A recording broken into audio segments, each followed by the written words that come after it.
누가복음 강해 오늘 다 같이 보실 말씀은 누가복음 2장 50절에서 52절까지 오늘 누가복음 2장을 다 마치게 했습니다. 제가 받들어 읽겠습니다. 그런데 그들은 그분께서 그들에게 이야기하신 그 말씀을 이해하지 못하였더라. 그런 다음에 그분께서 그들과 함께 내려가셔서 나사렛에 이르셨으며 그들에게 복종하셨더라. 그러나 그분의 어머니는 이 모든 말씀들을 그녀의 마음속에 간직하였더라. 이후에 예수님께서는 지혜와 키가 자라셨으며 하나님과 사람에게서 더욱더 호의를 받으셨더라. 오늘 드릴 말씀 제목은 가장 지혜로운 사람이라는 제목으로 말씀을 전하겠습니다. 자, 50절이죠. 그런데 그들은 그분께서 그들에게 이야기하신 그 말씀을 이해하지 못하였더라. 주님께서 지난 시간에도 우리 공부하셨지만은 이 49절 말씀이 굉장히 중요한 말씀이라고 설명을 드렸습니다. 주님께서 이제 성경 기록을 통해서 자신의 존재와 사명을 자각하시고 또 이제 마리아가 이제 잘못 말하는 부분을 바로 잡아 주시면서 아버지의 임무를 수행해야만 하는 것을 알아차리지 못하셨나이까 이렇게 되묻는 그런 대목이었죠. 자, 이걸 통해서 우리 이제 그리스도인들도 자신에게 주어진 구원받은 성도로서 하나님께서 어떤 삶을 살아가기를 원하시는지 그 성경 말씀을 통해서 우리가 자각할 수 있어야 된다고 말씀을 드렸습니다. 자, 51절 보실게요. 그런 다음에 그분께서 그들과 함께 내려가셔서 나사렛에 이르셨으며 그들에게 복종하셨더라. 그러나 그분의 어머니는 이 모든 말씀들을 그녀의 마음속에 간직하였더라. 자, 이 말씀을 그냥 아무 생각 없이 읽어보시면은 그리 대단한 말씀 같이 보이지는 않습니다.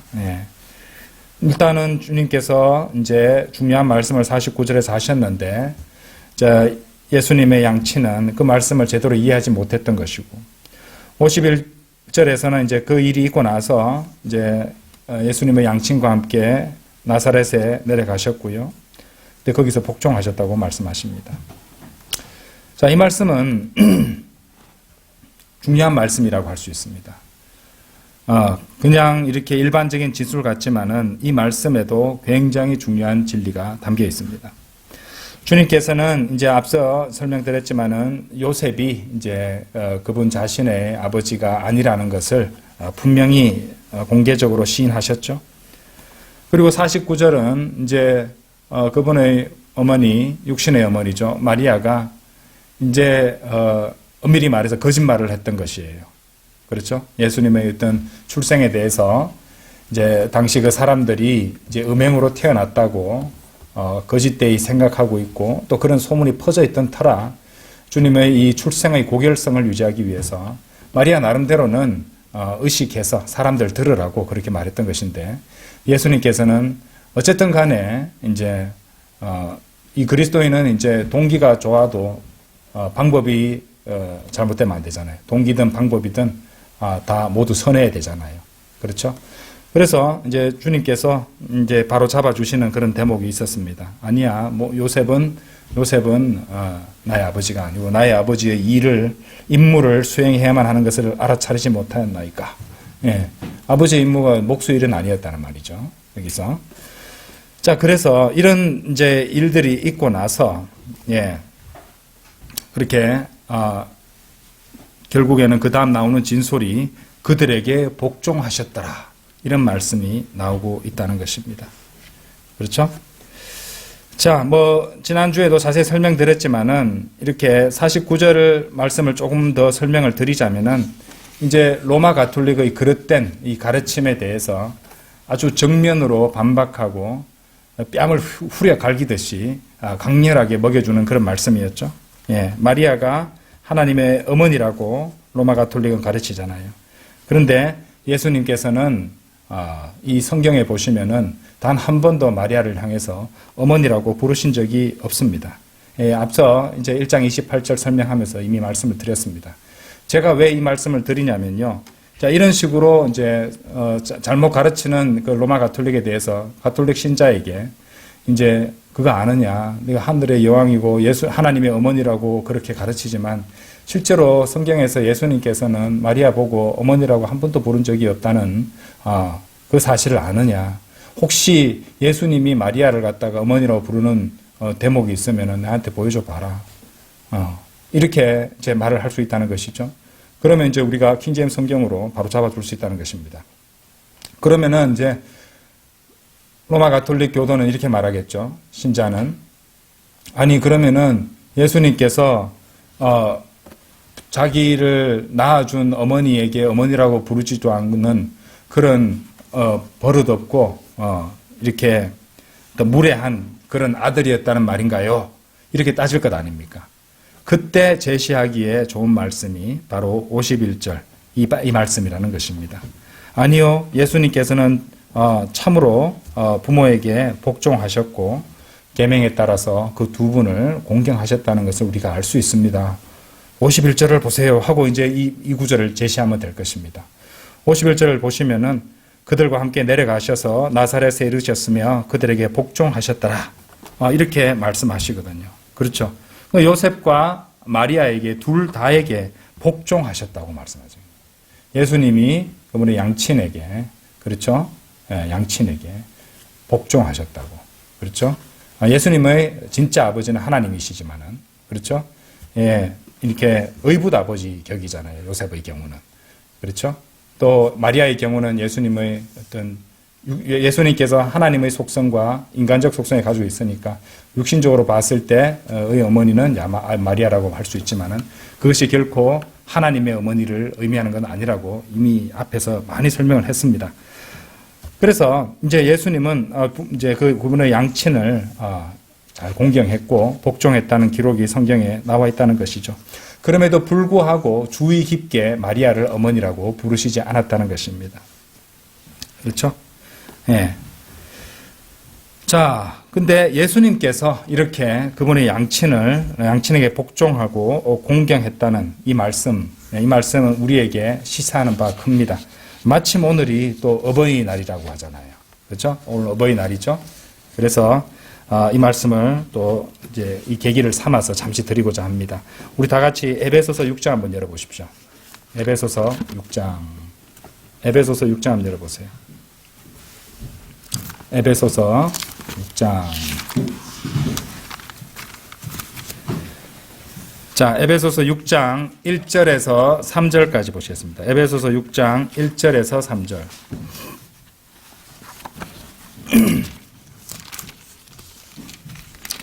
에베소서 6장 1절에서 3절. 자녀들아, 주 안에서 너희 부모에게 순종하라. 이는 그것이 옳기 때문이라. 너희 아버지와 어머니를 공경하라. 그것은 약속이 있는 첫째 명령이라. 이는 네가 잘되게 하려 하며 네가 지상에서 장수하게 하려 함이라. 여러분, 이 말씀이 구약에 나왔습니까? 신약에 나왔습니까? 신약의 말씀이죠. 에베소서 6장 1절부터 3절까지 말씀입니다. 자, 지난 주일은 어린이날이었죠. 오늘은 어버이날입니다. 성경은 모든 자녀들에게 주 안에서 뭐라고 말씀하셨습니까? 6장 1절에서 자녀들아 주 안에서 너희 부모에게 순종하라고 명령을 하셨습니다. 그렇죠? 주님께서도 오늘 본문 말씀인 누가복음 2장 51절에서 자신의 의붓 아버지인 요셉과 자신의 육신의 어머니인 마리아에게 복종하셨다고 성경 기록은 말씀하고 있어요.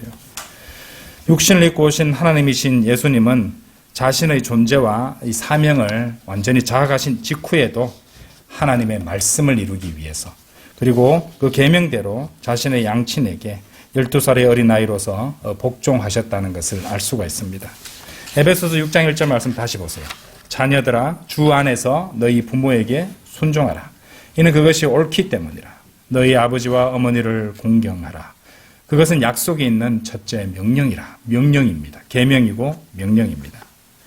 이는 네가 잘되게 하려 함이요 네가 지상에서 장수하게 하려 함이라고 말씀하십니다. 물론 주 안에서 너희 부모에게 순종하라는 말씀은요. 이 에베소서 5장 6장의 문맥을 갖다가 보시면은 1차적으로 이제 구원받은 부모라는 그런 이제 맥락에서 하시는 말씀인 걸 알 수 있습니다. 그런데 이것은 반드시 그러면 구원받지 않은 부모에게는 그렇게 복종 안 해도 되느냐? 그 말은 결코 아닙니다. 한번 이 점을 한번 고려해 보십시다. 자, 하나님께서 이 세상의 권세에 대해서 어떻게 말씀하시는지 로마서 한번 열어보세요. 로마서 13장 1절 한번 보세요. 모든 혼은 저마다 더 높은 권세들에게 복종할지어다. 이는 하나님께로부터 나오지 아니하는 어떠한 권세도 없기 때문이니 지금 존재하는 권세들은 하나님께로부터 임명된 것이라. 예. 그렇죠? 그래서 이것이 이제 말씀하시는 바는 하나님의 말씀에 정면으로 위배되지는 것이 아닌 한에는 하나님께서는 이 세상의 권세들을 이제 인정을 하시고 거기에 복종하라고 말씀하시는데 왜냐하면은 지금 존재하는 권세들은 하나님께로부터 임명된 것이라고 말씀하신다는 것입니다. 자, 그것과는 결이 약간 다를 수도 있지만은 어떤 이 세상의 권세라든지 또 이제 가정으로 따지자면은 이제 부모의 권위라든지 그리고 남편의 권위라든지 그렇죠? 그리고 이제 주인과 종의 관계라면 주인의 권위라든지 이런 것들을 하나님께서는 인정하신다는 것을 일단 알아야 됩니다. 무엇보다도 지금 우리가 좀 전에 보셨던 에베소서 6장 1절 말씀이 뭐라고 말씀하시냐면 신약 성도들에게 주 안에서 부모에게 순종하라고 말씀하셨죠. 그리고 이 말씀은 설령 그 부모가 구원받지 않은 사람들이라 할지라도 역시 유효합니다. 왜냐하면요, 이 명령이 자, 제가 좀 열어보겠습니다. 구약의 출애굽기 20장 한번 열어보세요. 출애굽기 20장.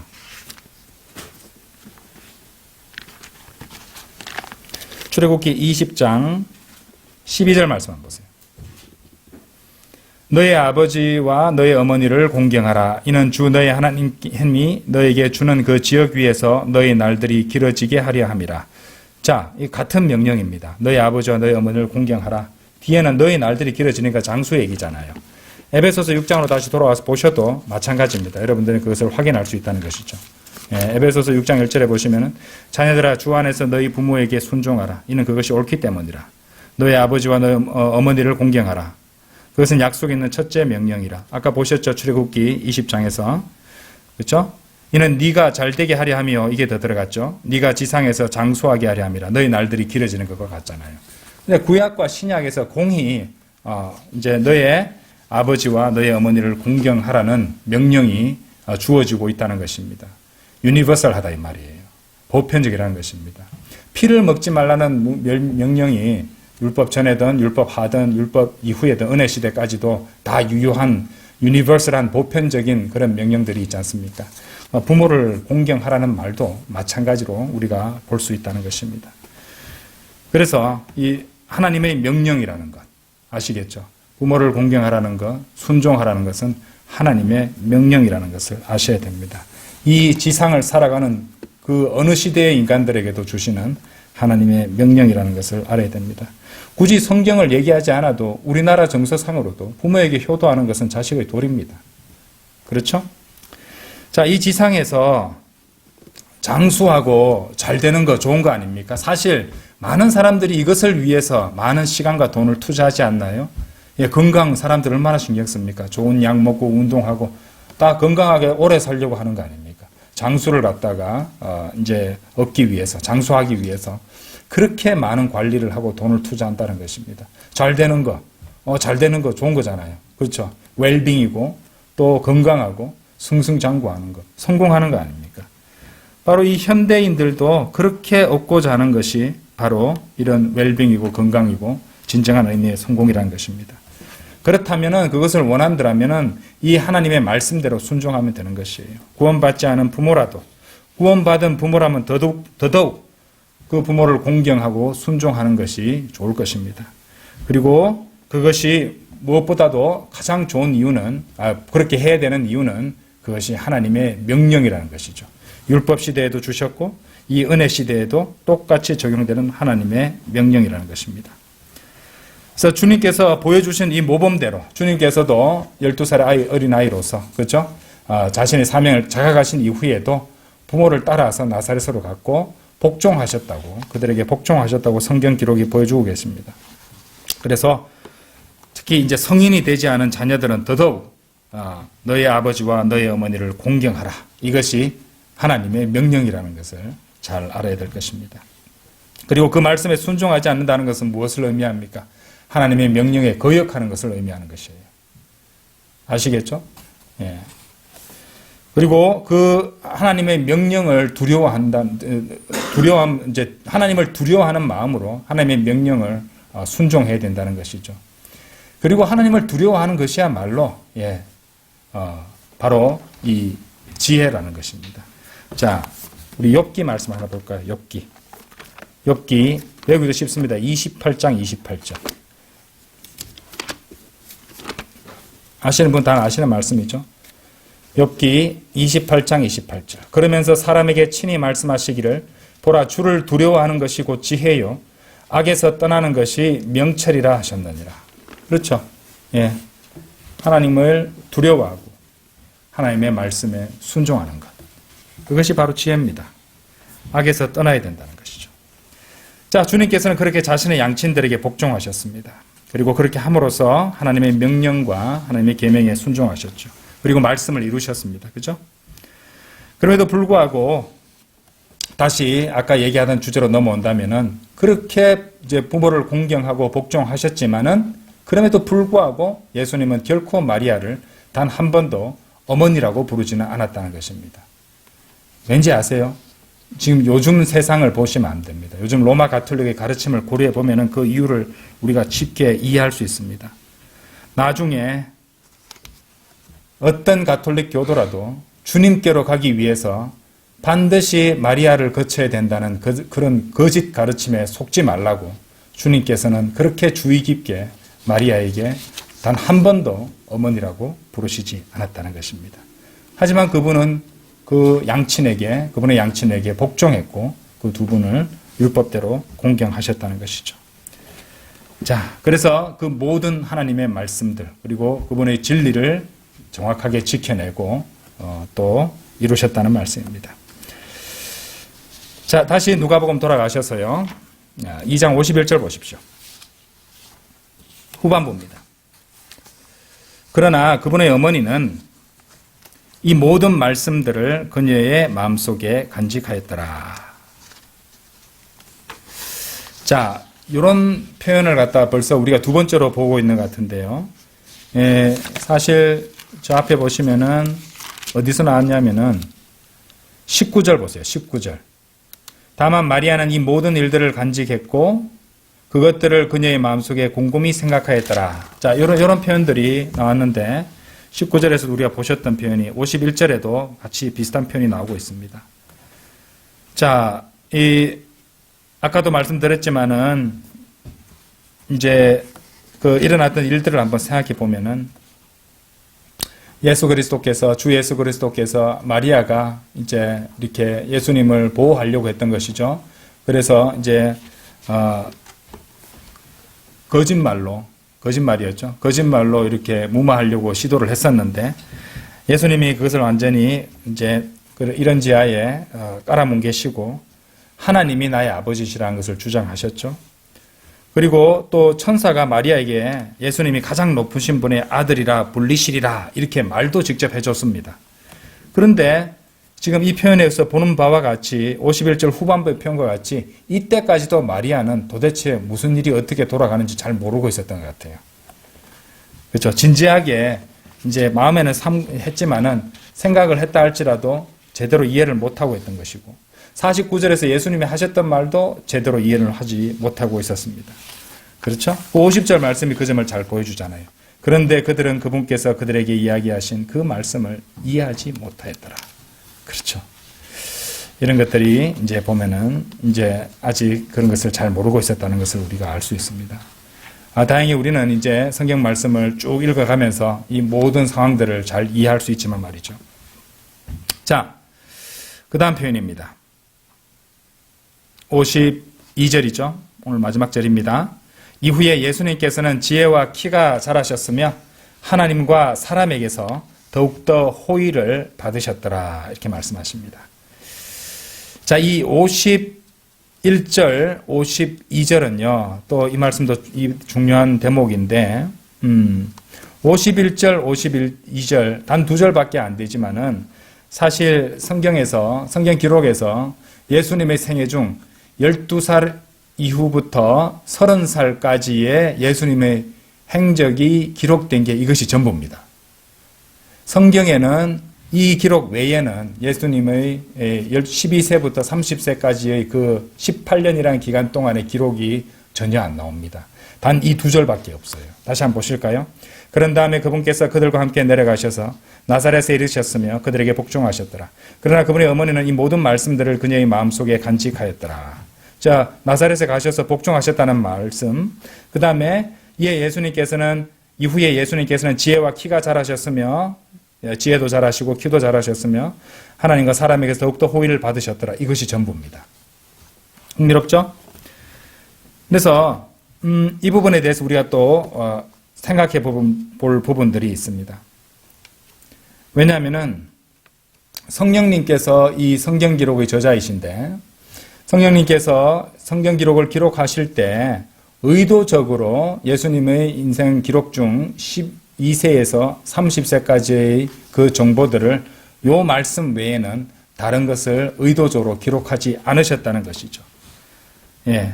그래서 우리가 여기서 알 수 있는 것은 하나님의 생략은 하나님의 첨가와 포함만큼이나 중요하다는 진리입니다. 다시 설명드릴게요. 하나님께서 언급하시지 않았다는 것, 생략하셨다는 것은 하나님께서 우리를 보고 우리로 하여금 그 말씀 성경 기록을 찾아서 보고 알게 해주신 그것이 중요한 것인 것만큼 중요하다는 것입니다. 그러니까 하나님께서는 그 부분에 대해서 더욱 깊이 우리가 알 필요가 없으므로 의도적으로 그 기록을 제한하셨다는 것이죠. 지금 보고 있는 51절, 52절 이 말씀만 판이죠. 주님께서는 우리에게 이야기해 주시지 않은 그런 것들이 되는 것인데 왜겠습니까? 한번 생각해 보십시오. 우리가 그것에 대해서 읽거나 그것에 대해서 필요 이상으로 생각하는 것을 주님께서 원치 않으시기 때문에 그렇다는 것을 알아야 된다는 것입니다. 그리고 하나님께서는 당연히 그렇게 하실 특권이 있다는 것이죠. 그렇죠? 위인전을 쓸 때도 한번 보십시오. 위인전 작가들은 자기 편의에 따라서 주제에 부합하지 않거나 별로 중요하지 않은 부분에 대해서는 미주알 고주알 인생 전체를 갖다가 훑어가는 게 아니잖아요. 건너뛰는 부분이 있습니다. 마찬가지로 성령님께서도 그렇게 하셨다는 것이죠. 그래서 우리가 최종 권위가 되는 이 성경 기록에서 주님께서 계시하시고 나타내시는 것을 찾아서 공부하는 것은 좋은 것입니다. 그런데 성경에서 굳이 의도적으로 생략하신 부분을 대해서 다른 것들을 집어넣으려는 시도들 아시죠? 무슨 뭐라고 합니까?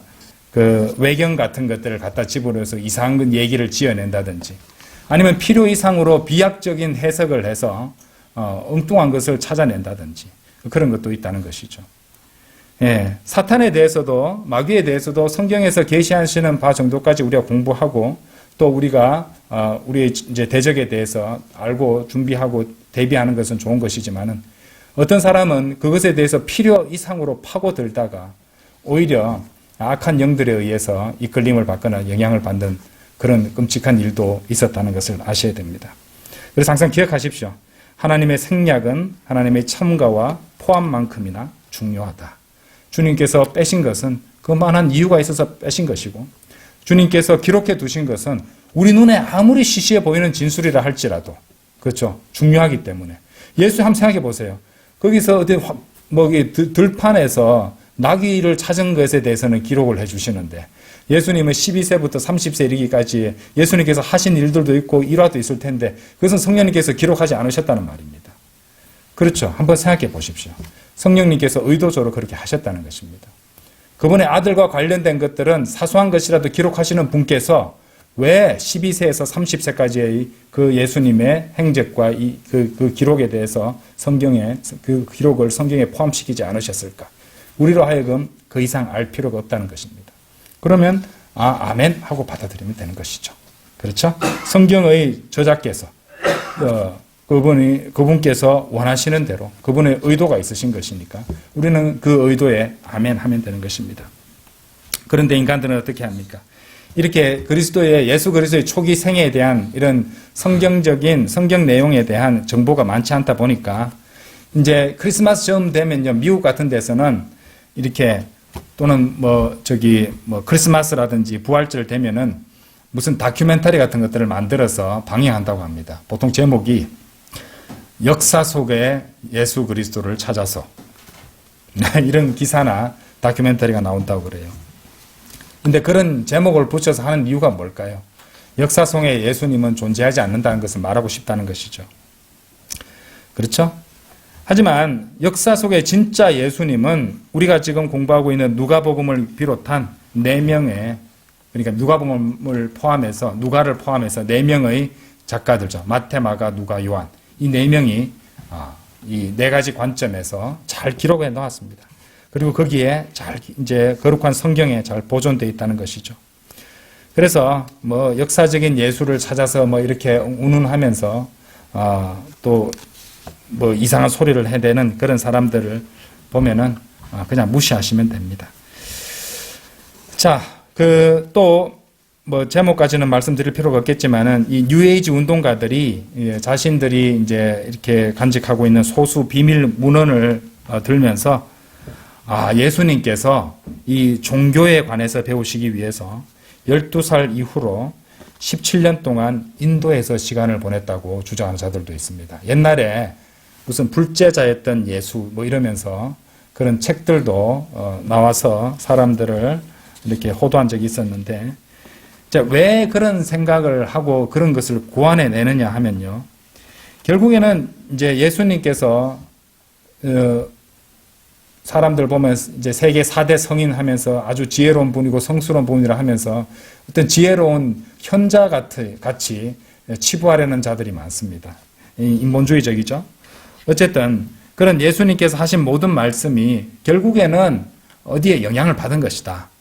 이집트의 영지주의라든지 힌두교 신화라든지 아니면 그리스의 철학이라든지 이런 것으로부터 온 것에 지나지 않는다. 그렇게 이제 주장하기 위해서 그런 말을 하는 것입니다. 그리고 놀랍게도 세상의 많은 유수한 대학들에서 가르치는 내용이 바로 그런 내용입니다. 유럽과 모든 미국의 자유주의 대학들에서 가르치는 주요 주제가 바로 그런 식입니다. 자, 이제 그 대학 교수들은 위대한 이 지혜가 동방에서 온다고 가르쳐요. 동방이라 하면 주로 인도라든지 중국이라든지 일본이라든지, 그러니까 힌두교라든지 또 불교, 유교 이런 것들, 이런 데서 지혜가 왔다고 말합니다. 그래서 예수님께서 위대한 지혜를 갖고 계신다는 것은 그분께서 그러한 곳들에서 교육을 받아서 거기서 지혜를 습득했다고 가르치는 것이에요. 그러니까 인도에서 17년을 보냈느니 불제자였던 예수 나르니 이런 식의 말을 넣어놓는다는 것입니다. 자, 그런데 이 사람들은 그러니까 어떤 동양 철학이라든지 동방에서 그렇게 현자들이 많고 거기에 지혜가 있다고 얘기하지만 우리는 그런 헛소리에 대해서 성경적으로 방어를 할 수가 있습니다. 성경에서요, 성경 기록에서 신구약을 통틀어서 가장 지혜로운 사람이 누군지 아십니까? 그리스 철학자도 아니고 이집트의 영지주의자도 아니고 힌두교의 구루도 아니고 불교의 중도 아닙니다. 하나님께서 이렇게 말씀하셨어요. 자, 한번 성경 기록을 찾아보겠습니다. 열왕기상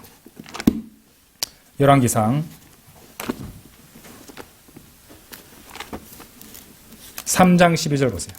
열왕기상 3장 12절. 보라, 내가 너의 말들에 따라 행하였노라. 보라, 내가 너에게 지혜롭고 명철한 마음을 주었노라.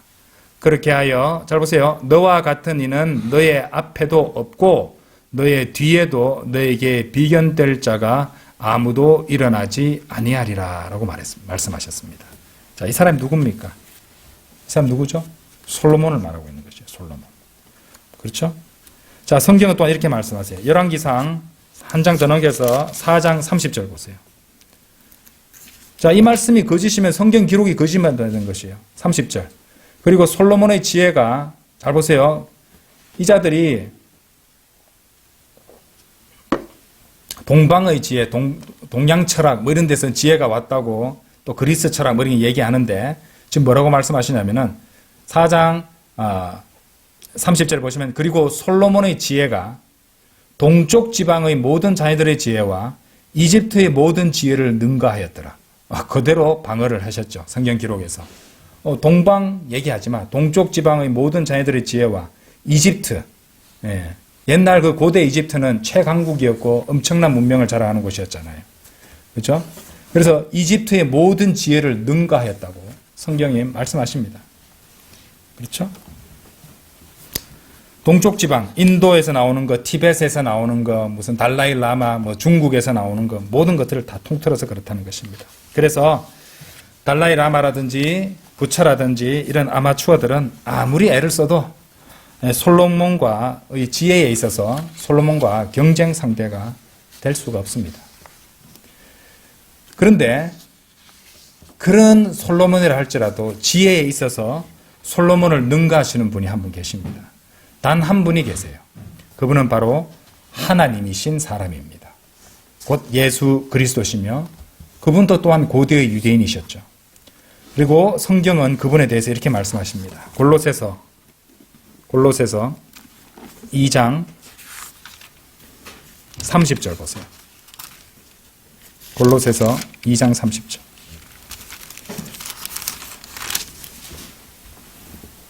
아, 2장 3절입니다. 30절 없습니다. 골로새서 2장 3절. 그분 안에는 지혜와 지식의 모든 보물들이 감추어져 있느니라. 지혜와 지식의 모든 보물들이 그분 안에 감춰져 있다고 말씀하십니다. 세상 사람들은 그리스 철학자들이 아주 지혜롭다고 말하잖아요. 뭐 소크라테스 많이 말하잖아요. 소크라테스가 어떻게 죽은지 아시죠? 어린 소년들을 성적으로 괴롭히다가 잡혔어요. 그래서 이제 뱀신에게 닭을 잡아가지고 그 희생제를 바치고요. 자살을 했습니다. 그게 소크라테스입니다. 그런 자에게 지혜를 얻으러 갈 필요가 뭐가 있습니까? 바로 옆에서 사람이 아사하고 있는데 이 코코넛 열매를 갖다 깨트려가지고 뱀신에게 그 과즙을 부어 바치는 인도에 가서 무슨 지혜를 얻으려고 한다는 것입니까?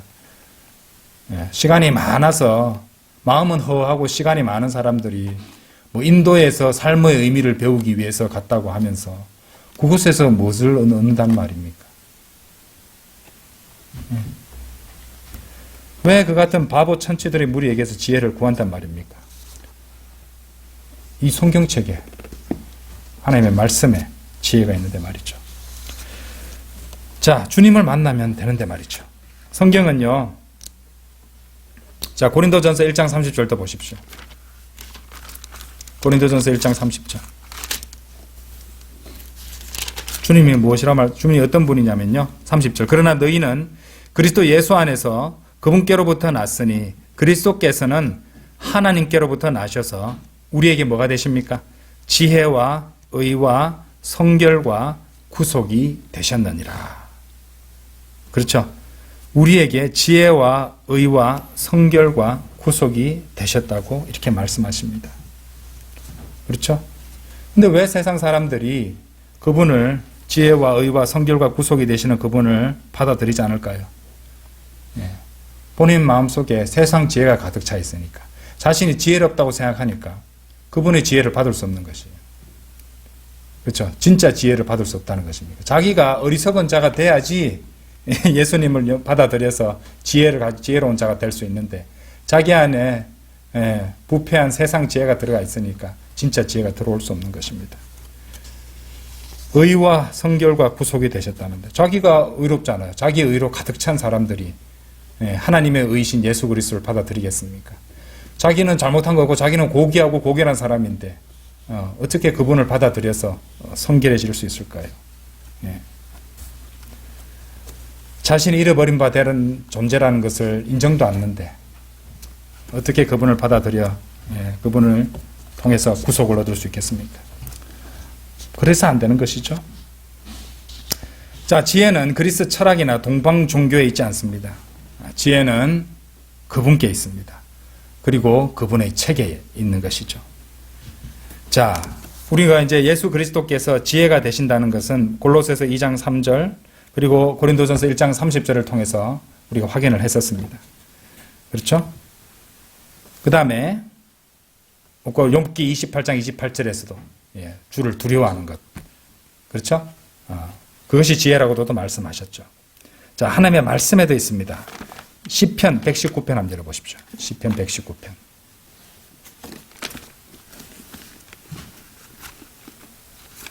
시편 119편 100절입니다.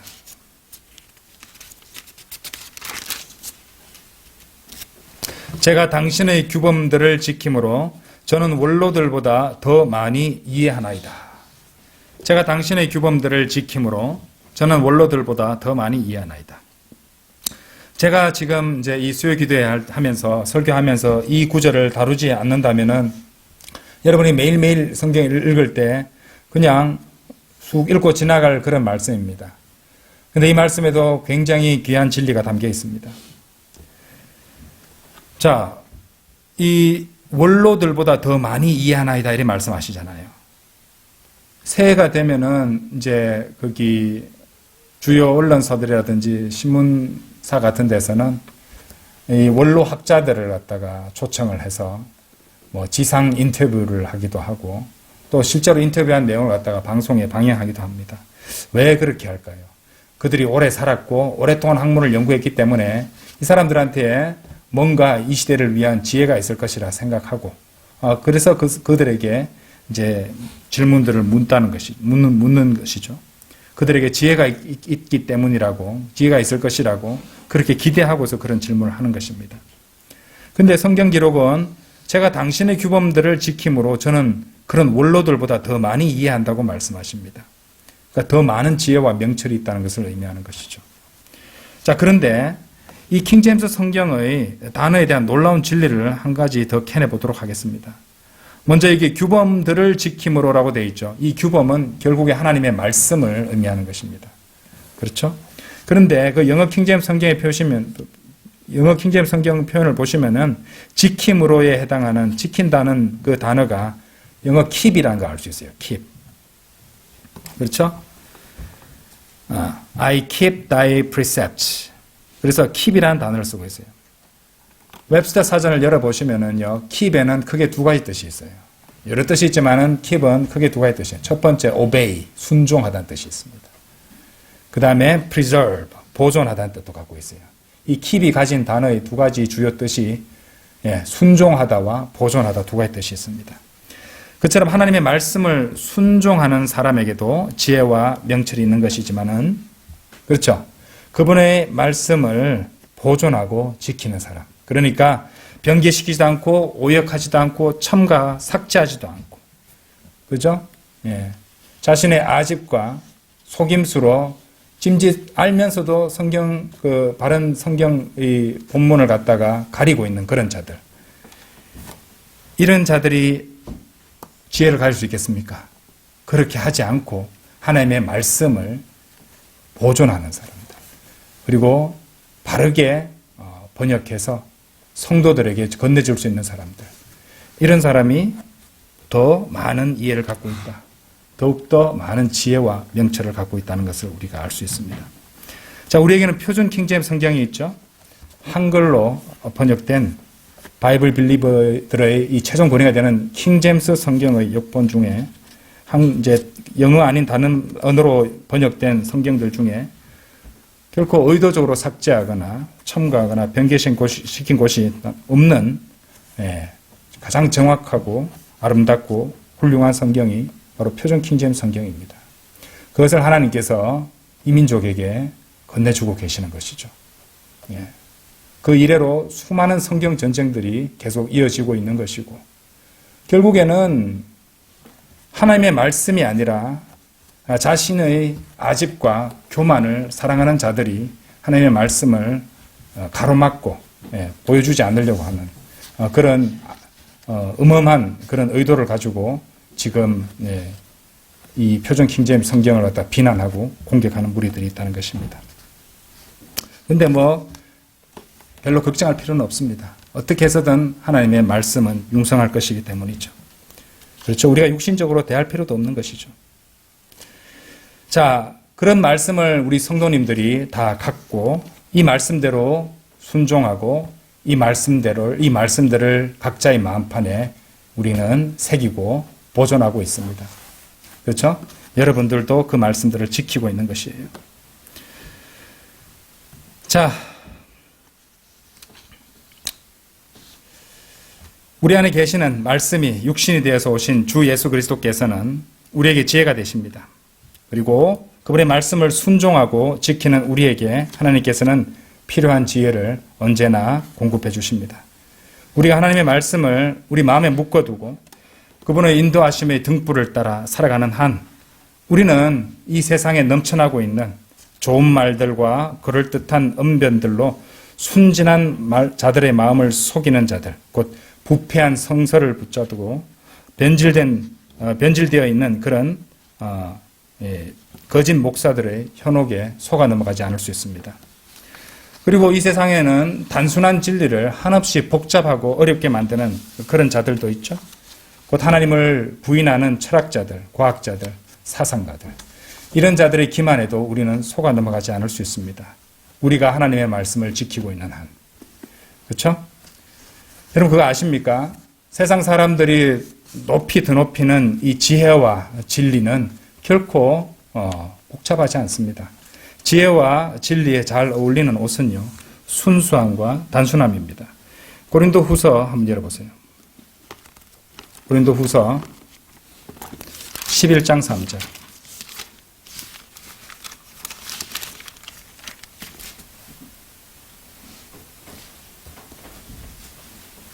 고린도후서 11장 3절입니다. 그러나 그 뱀이 이브를 그의 강교함으로 기만한 것 같이 어떤 방식으로든 너희의 생각들이 그렇게 그리스도 안에 있는 단순함에서 떠나 변질될까 내가 두려워하노라. 근데 뱀은 사탄이죠.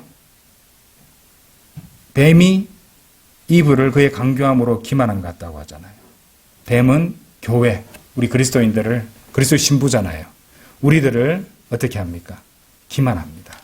강교함으로 기만합니다. 그런데 그 결과 어떻게 된다면요, 우리 생각이 그리스도의 생각이 아니라 그리스도 안에 있는 단순함에서 떠나서 변질되어 버린다는 것이죠. 그렇죠? 예. 그러니까 우리는 이 말씀도 잘 묵상할 수 있어야 하셔야 됩니다. 단순함이라는 것이죠. 진리는 단순하다는 것입니다. 복잡할 것이 없습니다. 자, 야고보서 3장 17절도 보십시오. 야고보서 3장 17절.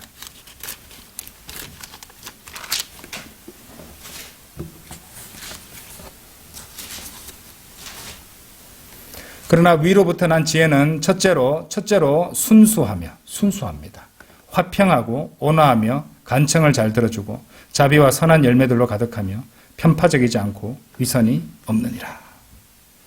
그렇죠?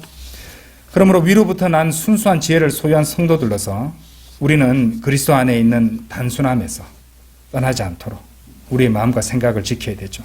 어떻게? 순수한 하나님의 말씀을 지키고 있어야 되는 것이죠. 붙잡고 있어야 된다는 것입니다. 네, 다 같이 기도드리겠습니다.